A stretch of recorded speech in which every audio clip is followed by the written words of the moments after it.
What's your proudest achievement since you've entered Parliament? I'd have to say Denticare, which was basically providing $5 billion for dental care. A big chunk of that went to Medicare funded dental care, so kids can go to a dentist and use their Medicare card. But a close second was getting $250 million out of tobacco companies through the Future Fund. The time you felt most out of your depth? Probably the first week or two in the job. You're sitting there on the red leather, it's pretty daunting. Your biggest failure or mistake? I didn't see any of the Rudd Gillard leadership stuff coming. I had no, that got me totally blindsided and totally unprepared for that. Your political hero? Well, Bob and Christine, mum and dad of the Green movement. Tony Abbott a close second because he allows us to really shine, There's one way of bringing green policies into close focus, and that is to have someone like Tony Abbott, who's more of a villain, I suppose, but in some ways he's a hero to us because he allows us to be able to communicate what we stand for. I wouldn't have picked that. Your personal hero? My personal hero? Ooh. Oh, I have to say mum and dad. Lucy, actually, and you know what? Lucy, this was a tough call for me. Yeah, Lucy is my wife. It was a tough call. I thought long and hard about doing it, and being frank, I sat on the fence for a while, and she pushed me over. She's really supportive. Not just supportive, but encouraged me to do it, and that was the thing holding me back. The stereotype about the Greens that annoys you the most? Oh, they don't really annoy me anymore. They're just tired. The sort of hippie stuff, the extreme stuff. Probably the extreme stuff more than anything because, it's once you sit down with someone and you go through a policy platform, what happens more often than not is they actually say, guess what? We actually like all those things. Our ABC did Vote Compass. I can't tell you how many people came up to me and said, you know what? I just realised I'm a Green. The stereotype about the Greens you would concede might be a bit justified. I suppose the sort of, the consensus decision-making model and how that's all sort of love and happiness. And it is hard work, but it's actually a pretty good model. It's a much better model for making decisions rather than all the sort of number crunching that goes on in the big parties. We sit around a table and we thrash things out and we keep going round and round until we've got everybody on the same side. But at the end, people must still disagree. Sometimes, not often. Mostly, one of the things that's different about us, I think, is that we've actually got a very common, a tight set of values that unite us. We know exactly what we stand for. People don't like that because, it doesn't create the space for division. So you look at the Labor Party where you've got this sort of, division between the right and left and on a whole lot of social policies and so on. That doesn't exist inside the Greens. So you'd be surprised that it happens very, very little. And I don't know, we might have gone to a vote once or twice in the party room. Mostly even when people disagree, if their concerns are heard and they understand why other people are making the decision, what you find is that they're on board with it. But there are some divisions. There's been backgrounding over the last couple of days from Greens that are obviously disgruntled with some of how the leadership process happened. Yeah. How do you deal with that? Well, I was elected unopposed. Look, obviously there's someone in the party room who's disappointed with the outcome. And when you've got a contest between two people or three people, someone's eventually going to have to emerge. And, I think it's up to them to decide if they're prepared to work with that or not. And, that's the only way you can deal with it.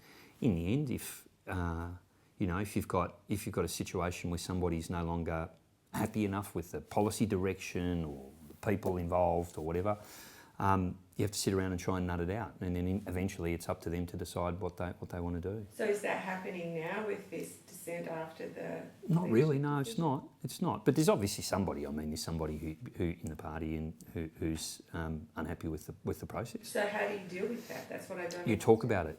Right. You talk about it. It's not what I can't even tell you how long ago it happened. When was I? Was it 24 hours ago? Yeah, about 24 hours ago. So we just haven't had time for that. But that's the next step is you talk about it. You keep saying you're a different person from Christine Milne. That doesn't really tell us much unless you say more specifically how you'll be different as leader.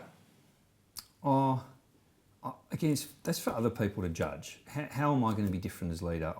We're different people. We've got different personalities. We've got different styles. We've got different ways of handling issues. Have your views on any policy issue been substantially different to hers? No, I don't. No. I can't think of one. If fuel excise is the logical next question, then the answer is no. Your greatest fear? Greatest fear. Turning into a robot in this job.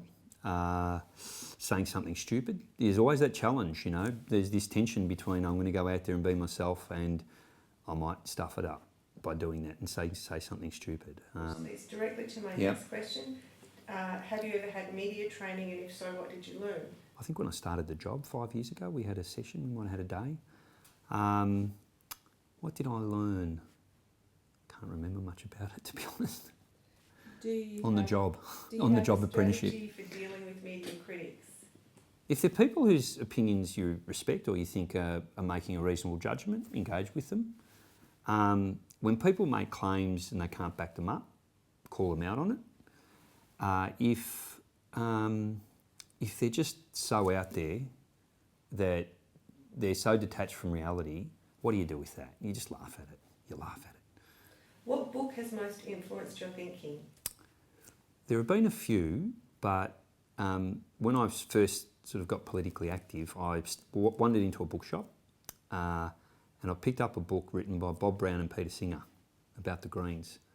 And I thought, oh, hang on, these guys speak to the values that I care about. And I was watching mainstream politics then, and I thought, I don't like these, you know, what either of these major parties stand for. So it was that book that really sort of started me on the journey I'm on.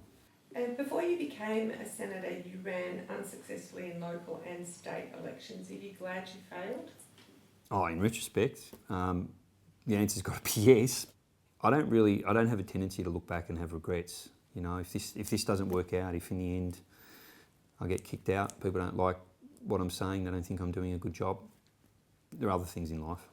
What's your view about the proper way to wield balance of power votes in the Senate and balance your own values against the mandate of a government to do what they were elected to do? Oh, the mandate argument is so tired. Like you see governments argue they've got a mandate, they go in, they break every promise and argue they've got a mandate to govern. The people who vote Green, the millions of them now who are voting Green, they give us a mandate too. And they gave us a very strong mandate to stand up against Tony Abbott. And we're respecting that mandate. We're respecting their wishes and their values. And to do anything less would be to betray them. So I'm very, very comfortable standing up in the Parliament and knocking back the proposals that were introduced in the last budget, for example. How have you or will you celebrate becoming Greens leader? I'm going to go to sleep. I haven't had a good, I've been a whirlwind, to be honest. Have a rest, a good rest. Look, the thing I'm looking forward to most is spending time with Lucy, the kids, and having a walk around and just feeling like a human being again. Thanks very much for joining us. Pleasure, no worries.